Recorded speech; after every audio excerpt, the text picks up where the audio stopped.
An update now from the campaign trail. We know Rick Perry is not the only Texan hoping to take over the White House. But CBS 19's Austin reporter Jennifer Black shows us Ron Paul supporters say he gets no respect.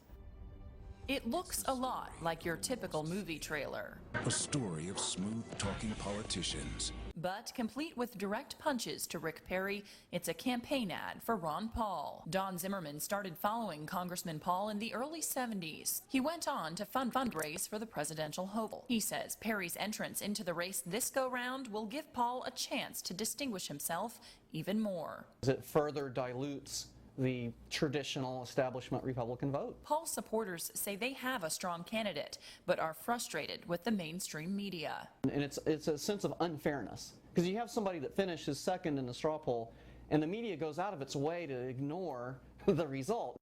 Ross Ramsey is the managing editor of the Texas Tribune.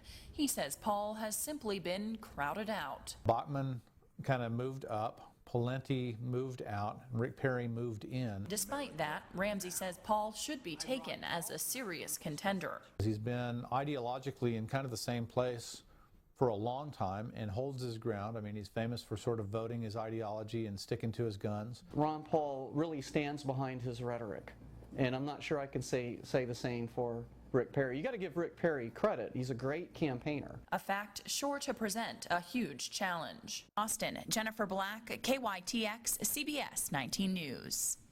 Ron Paul's TV ad hit the airwaves in Iowa and New Hampshire this week.